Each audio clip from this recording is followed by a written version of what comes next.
oh my Ghana ma muma yem premier akoma e wo asem America ho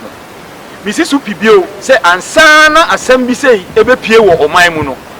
na e wo de ya hyehye no wosoro ana se wosoro ehu e na obo ye nka ye fom se ye nhwe ye hu yi enu nti na o se COVID-19 we yen oman Ghana ana se Africa fo ye kokobo enti yen kata ya no kokobo enti yen kata ya no na yen sa ye hohoro nso ase kire se yen na ne Pilato ye hohoro yen san firi bone no ho ne munya bacteria ni ntia ye de kokobo na emu wona wo to ye nananom no o kenka Genesis o ma wo se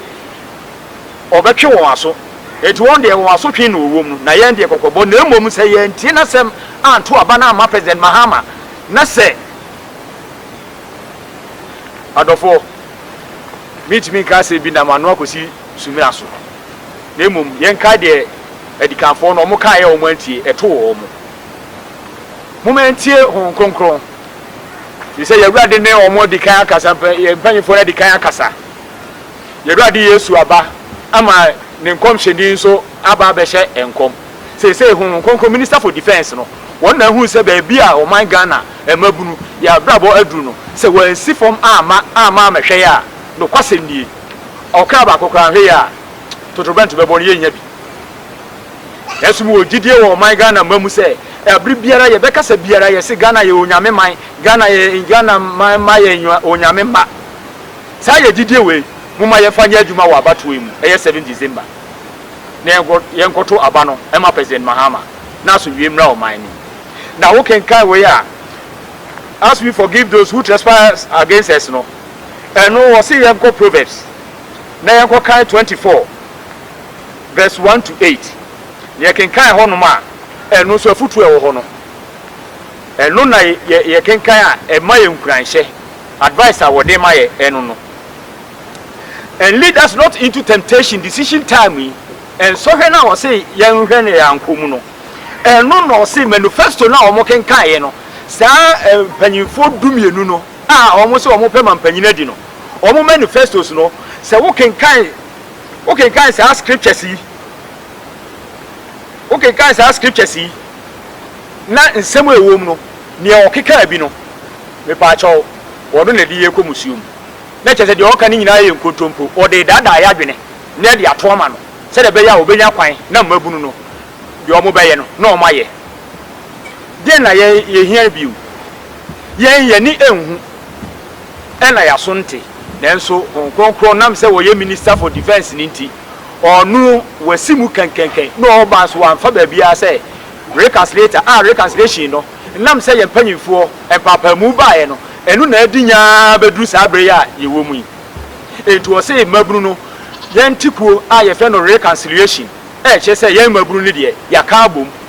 na yentu aba no enta omampanyi President Mahama achi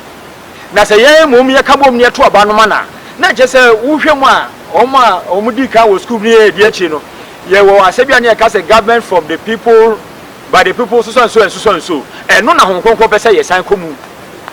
ti say eno ne ade a na kwa menkoma e hihya ma o my Ghana enti sa ba ye betui ti ye tuma President Mahama honkonko kire say oni achi wade wo Ghana ha e free kwa menkoma person basic free education ese se wo hihye ni nyina o program ni nyina pepepe se de be ya odi na hini awia de obeba no na ninkeka no no so akofa ade foforo bia bebom ama ahyase no ento aso akoye basa hallelujah nyina gidifo honkonkon ne ye kasa na mumye nyina se mema enu ti honkonkon se emaburu no efina ode ma ye ne se wuhie wunua wo ka se arise no no so age so I stand wo ka de to so mienu arise no no so age so I do wo ka de to so mienu say arise or say I finish 7th December eti baburu bia woni gise honkonkon bajiwa free ti bia wo mu ama bia ka wabusua ene wa wonto atoaso no wo se kasa afre we sei na de wo ka hwe anim wanye so a so hunu se wonye honkonkon achitafo na je se wo hia osoro hwe enu tie nu wo se woni no enya kasa bi se wo se ya ntu ya no nareka ye hohore ensa se Pilato woto aso de mekoi na de wo kire ne se yeto aba no na enkunimdie ebeye omanpanyin Mahama dia atade a wontwa ma reconciliation for no o kire se yen nye atade a ye kala no eye white black yellow green sa colors we no se ye to aba no mana nam se waje ye free musio mu nti no no ne atade a color o de beye franka etina nanu mai konkonko kire se no se ye to aba no ma President Mahama na kire se Ghana franka no wayi moja na free so wayi sum na free so eti ese ye franka no eye enwira eni dikan eti se wutie na asem a se to aba no ma President Mahama eye founder of all we say beginning of our ruling no eye man panyina wonya ne ba bi ko President Lawrence na yie kura no ese de ntoma fufuo eni ayi fise na henie ne de hye 46 years na se we che se ahenie wo Ghana dumienu ni nyina 2020 osoro fa mienu na saa mienu no na oyi mu tire mienu no mu baako na che mienu no mu baako no na o se eye ye man panyini President Lawrence wonya ne ba bi ko nyame fa ne kra nsie yi wono na busuamu no oyi afri bi se okeka keka mu nyina wono na de Ghana maburu no ebetumi etu kwan na o ye etu no bi se o ma ye wo mo ne no afa ne de o mu betwa emfi aduanan na emum se ye di na samachi na se ye toma na se emfi aduanan no sa nkra no nsore no no kwasem ni na ye nhira ayemoro so ye nhira atretre ewo ya hye so echi etwa eko achirichi odofo oto aso de mekoi no de mekoko dru lead us not into temptation but deliver us from evil eti se yetie asem weni eto abanoma President Mahama na chese evil no we ye free so ya kwati evil no wo de yesie evil no wa ma ya gina evil no so evil na besi abehye ye naase minnuano mo memre ye ho ase wo nyame anim eno nti no wa twere se asafo ni ntie de honhom ne ka wo twere kronkron mu no eti sa abre ya me ka se honhom kronkron se sei no odofo se wuti a na hye se wo asafo ba wati honhom kronkron wo nkoso wo yie die ne wo nhira awurade ma no emfa nka me ho hallelujah yadofo afade a na me ka ho asem no wo kokko che se ye color white black yellow green no na nanom wenta na chi se odi nkunim a ene panyifo obosesa franka na ebe yi a eye no onyina nkamom